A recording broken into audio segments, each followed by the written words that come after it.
Hello, everybody. Scott Golden here with the World Class Championship Wrestling Review Series for the month of April in 1987. Specifically, this particular installment is the 11th of April, 1987, and we've got some relatively new stuff, new guys.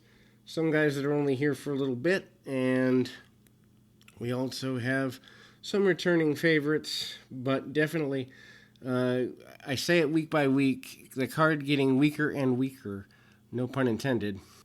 Needless to say, the continuation of World Class is predicated upon the fact that there are still a few Von Erichs left, but also they just kind of continue here. Anyway, Rock and Roll RPMs versus Skip Young and Steve Simpson. Young has been in and out, former tag team champion.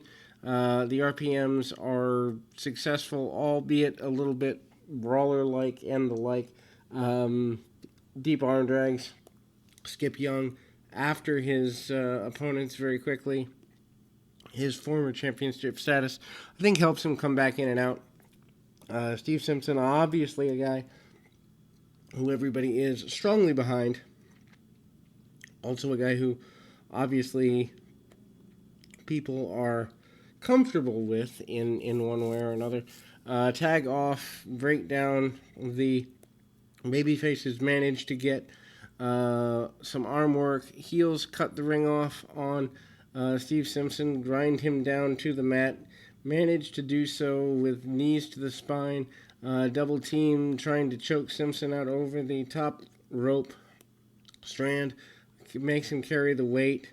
All sorts of other mindset drop kicks, headbutts, and the like. And Irish whip attempts and a big series of maneuvers. Clothesline in the corner and a roll through, causing the RPMs to get a victory. Then we move on to another singles match, Mike Von Erich against Mike Williams. Williams, obviously a new enhancement talent. Von Erich, unfortunately, I believe, passes away this month, maybe even in the next program. I'm not quite sure. He passes due to a suicide, unfortunately, and I'm pretty sure he had a match the week before he passes. But anyway, side headlock by Von Erich, and goes to work on Williams, obviously. Mike never the same after the injury.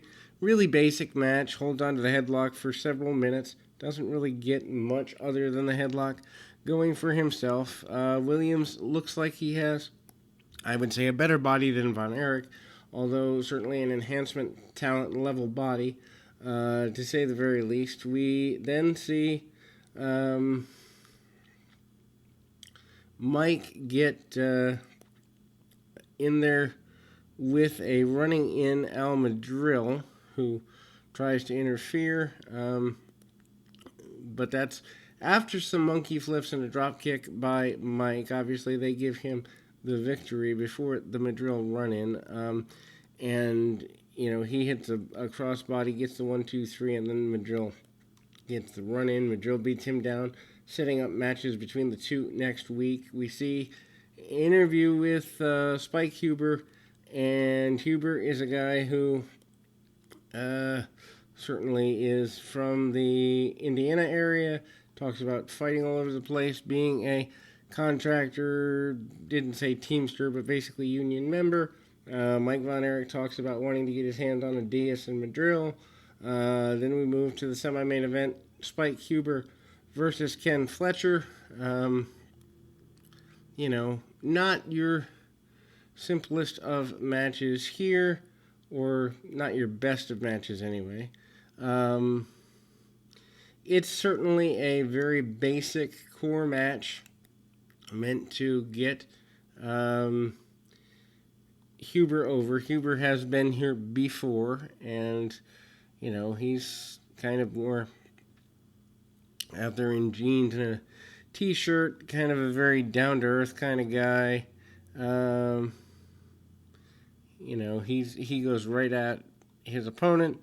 manages to cut the ring off a little bit, and uses drop toe holds, arm bars, and the like. Actually has the word, I think, union made. It's union something. I think it's union made on his tights, which I don't know that gets over in 1987. Maybe it does. There's still union workers in 87, and that's a prideful job in Texas, so maybe it does. But suffice to say, it's a very basic match, and he gets some time with some takedowns, roll-ups, back to the arm bar, tries to get an arm-based submission, takes him over, and crunches him quite a bit. Irish whip and big body slam in the middle. Obviously, we see arm lock and use of trying to get an arm submission for the next several minutes by the Union member, and he doesn't get all he wants, gets a leg drop across the arm. Will do anything here. Big back body drop out of the corner, or into the middle of the ring, actually. And Fletcher falls to Huber here in the semi-main event. Eli the Eliminator and Nord the Barbarian against Lance Von Erich and Red River Jack is your main event. They are given a little under 10 minutes by the time everything gets done in the ring. Red River Jack, of course, a gimmick of Bruiser Brody. Lance Von Erich, a big deal here in World Class as well. Eli the Eliminator, relatively new, surprised to see him in there. Von Erich works the arm of both guys and frustrates both. Red River Jack in, kicks right under the chin of Nord the Barbarian. Of course, Brody training the Barbarian, which is kind of cool. Irish whip and hard shot. Tag off, and there we go. Anyway, Lance Von Erich back in. He's standing toe-to-toe for a minute with Nord the Barbarian. Not necessarily a fan of that. Barbarian could have been a guy I would have put the belt on by this point, but nobody asked me. Back to Eli the Eliminator. Eli works over Lance Von Erich for a few minutes before Nord the Barbarian comes back in. Back suplex by the Barbarian. And a big leg drop attempted, but Von Erich out of the way. Tag off to Red River Jack. Jack comes back in. He's ready to go to town. Both men are brawling in the middle of the ring. There is only a couple of minutes left in the program, and Nord, who has a chair around the arm and neck of Von Erich, but does not make the contact. Mike Von Erich out, goes head-to-head with Nord the Barbarian, and we close with those two brawling in the middle of the ring, and we are into the middle, actually beyond the middle, of the month of April here in 1987.